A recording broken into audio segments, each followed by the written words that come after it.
Hello friends, how are you? I think आप सभी घर में सुरक्षित होंगे।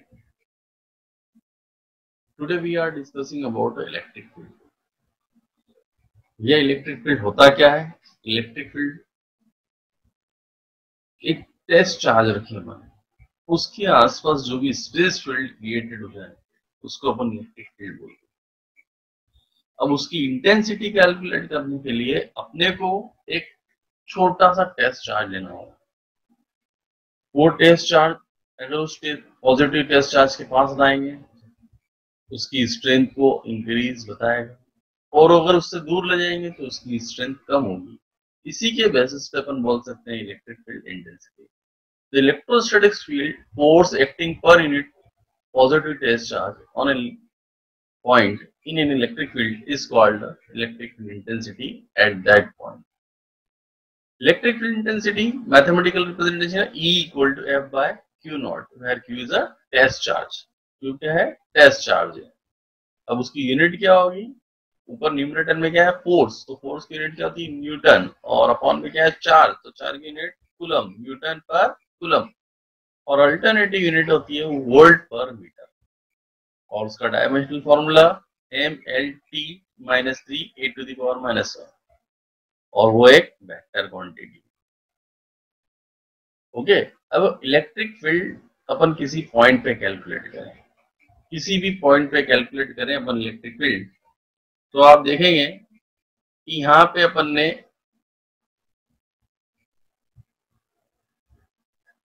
एक ये टेस्ट चार्ज लिया है, पॉजिटिव टेस्ट, और दूसरा यहाँ पे अपन ने क्यू नॉट लिया है, ये टेस्ट चार्ज है, ये एक चार्ज है और ये टेस्ट चार्ज।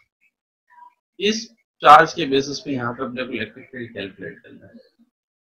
तो जब आप इलेक्ट्रिक फील्ड कैलकुलेट करोगे तो सबसे पहले अपने को इन दोनों के बीच में कूलम्बिक फोर्स बताना है। तो कूलम्बिक फोर्स क्या होगा? 1/4πε0 क्यू नॉट अपॉन में आर स्क्वायर, और उस एफ के अपॉन में क्यू नॉट डिवाइड कर दो तो इलेक्ट्रिक फील्ड का फॉर्मूला बन जाता है।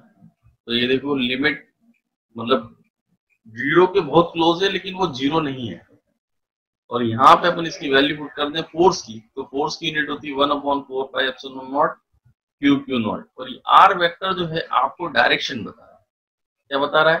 कि अपन इसके क्लोजर आ रहे हैं, इसके दूर जा रहे हैं, किस टाइप से इसका डायरेक्शन बता दो। इलेक्ट्रिक फील्ड किसी भी पॉइंट पे कितनी होती है? E equal to 1/4πε0 q by r square, और यूनिट वेक्टर उसका डायरेक्शन बताता है। ये जो फॉर्मूला है, ये जो फॉर्मूला है, ये मोस्ट इंपॉर्टेंट फॉर्मूला है। इसी से रिलेटेड अपन दो चीजें और पढ़ेंगे, एक्सियल और इक्वेटोरियल पॉइंट। सबसे पहले अपने को पता लगाना है कि डायपोल क्या होता है। छोटे छोटे चार्ज, दो अपोजिट चार्ज हों एक बहुत स्मॉल डिस्टेंस पे, उसको बोलते हैं electric dipole. Electric dipole is a pair of equal and opposite charge separated by very small distance. उस स्मॉल डिस्टेंस को अपन 2a बोल सकते हैं, 2l बोल सकते हैं, कुछ भी। अब डायपोल मूवमेंट होता है, तो ये दो चार्ज हैं, ये माइनस क्यू और प्लस क्यू चार्जेस हैं, इनका सेपरेशन 2l हो गया। तो इन दोनों में से कोई सा भी चार्ज ले लो और 2l का मल्टीप्लिकेशन कर दो, तो ये अपने को बता देगा डायपोल मूवमेंट। तो यहाँ पे चार्ज है कूलम, उसकी यूनिट कूलम, और एल है लेंथ मीटर, मतलब कूलम मीटर इसकी यूनिट हो गई। क्या हो गई इसकी यूनिट? कूलम मीटर हो गई। और ये एक वेक्टर क्वांटिटी पास में आएगा नहीं, और कैसे ये बिहेव करेगा? नेगेटिव से पॉजिटिव की तरफ बिहेव करेगा। अब electric field due to a electric dipole axial point, मतलब इस एक्सिस पे अपन कैलकुलेट कर रहे हैं, जैसे ए बी, तो इसी एक्सिस पे अपन यहाँ पे कैलकुलेट कर रहे हैं पी पॉइंट। ठीक है, तो सबसे पहले इस पॉइंट पे इलेक्ट्रिक फील्ड कैलकुलेट करना है। तो अपने को ये पता होना चाहिए कि इन दोनों के बीच का डिस्टेंस हमेशा 12 रहेगा, तो इसका मिड पॉइंट जो है वो एल और एल में डिवाइड हो गया, और इस सेंटर पॉइंट से पी तक का जो डिस्टेंस है उसको अपन एक्स सपोज कर रहे हैं, और इसका मैग्नीट्यूड लेंगे तो मैग्नीट्यूड दोनों इक्वल होगा, अदरवाइज अपन डायरेक्शन लगा सकते हैं। तो सबसे पहले अपन ने इलेक्ट्रिक फील्ड एट कौन से चार्ज के बेसिस पे लगाया? इसके बेसिस पे, माइनस क्यू चार्ज के बेसिस पे। तो यहाँ से एल के साथ आर एक्स ऐड कर दो, तो ये 1/4πε0 q by x by l का whole square. Unit vector i क्यों लगाया? अपन एक्स एक्सिस पे बात कर रहे हैं, ठीक है, ए के बेसिस पे। सिमिलरली जब अपन बात करें बी के बेसिस पे, तो बी के बेसिस पे क्या हो जाएगा आपके पास, यहां से सेंटर से देखो तो ये x ज्यादा है और एल है, तो ये x माइनस एल हो जाएगा, बाकी न्यूमेरिकल वैल्यू सारी सेम रहेगी।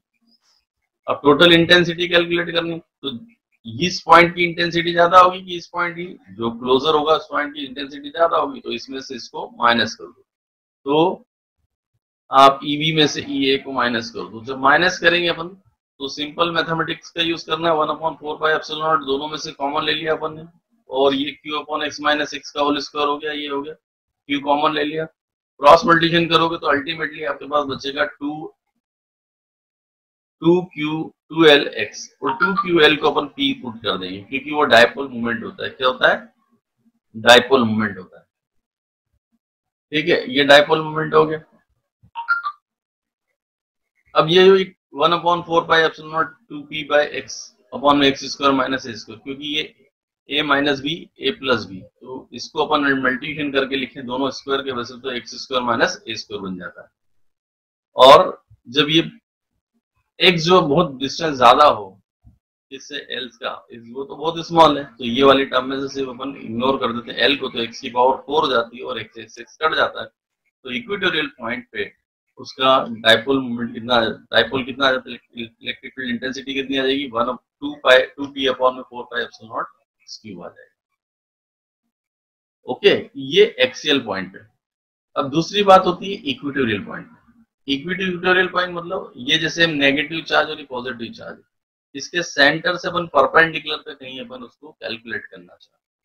जब कैलकुलेट करना चाह रहे हैं तो उसका रिजल्ट ये एंगल है, तो यहाँ पे अपन ने फील्ड लिया, ये डायरेक्ट इसके बेसिस पे इधर फील्ड जा रही है इसके फील्ड पे, तो ये जो एंगल रिजोल्यूशन हो रहा है तो ये थीटा एंगल, तो इसके दो कंपोनेंट होगा, ये एंगल जिसके साथ है वो कॉस थीटा और ये वाला साइन थीटा। इसी टाइप से इसका एंगल, तो ये कॉस थीटा इधर आ जाएगा, साइन थीटा ऊपर आ जाएगा, ये यहाँ पे डायरेक्टली ब्रैकेट में सॉल्व किया हुआ, तो ये दोनों अपोजिट डायरेक्शन में, तो ये कैंसिल हो जाएंगे और ये दोनों एडअप हो जाएंगे। जब ये दोनों एडअप हो जाएंगे तो अपने को इलेक्ट्रिक फील्ड इंटेंसिटी, दूसरी डायपोल की लेंथ 2L होगी, यहाँ से L, और ये हो गया अपन ने डिस्टेंस y ले लिया। अब हम पाइथागोरस थ्योरम से AQ की वैल्यू निकालें तो क्या हो जाता है, x square plus L square का अंडर रूट लग जाएगा, और डायपोल मूवमेंट में जब फील्ड में फॉर्मूला होता है तो 1/4πε0 q/r स्क्वायर होता है, तो r स्क्वायर की जगह अपन क्या लिखेंगे, x square plus L square का रूट लगाएंगे, तो रूट स्क्वायर से हट जाएगा, तो x square plus L square हो जाएगा। चाहे पर्टिकुलर इस A पॉइंट से निकालो चाहे B पॉइंट से निकालो, तो दोनों का मैग्नीट्यूड जो है बिल्कुल सेम आएगा। देखो आप, दोनों का मैग्नीट्यूड दोनों का सेम आएगा। जब मैग्नीट्यूड सेम आ गया, ये अपन ने यहाँ पे कैंसिलेशन वाली बात पहले एक्सप्लेन कर दिया, ये दोनों सम अप हो गए, तो EA cos थीटा और EB cos थीटा, तो दोनों की वैल्यू सेम है, तो 2A डबल हो जाएगा, तो ये आप इसको सम कर देंगे तो 2A EA cos थीटा हो जाएगा, और cos थीटा की वैल्यू निकालोगे तो ये हो जाएगा बेस और ये हो जाएगा हाइपोटेनस, तो ये x square plus L square, x square plus L square की पावर हाफ होगा, तो इन दोनों को ऐड करेंगे तो 3/2 बन जाएगा। 2QL अपना फिर डायपोल मोमेंट बन गया, तो यहाँ पे डायपोल मोमेंट की वैल्यू आ गई।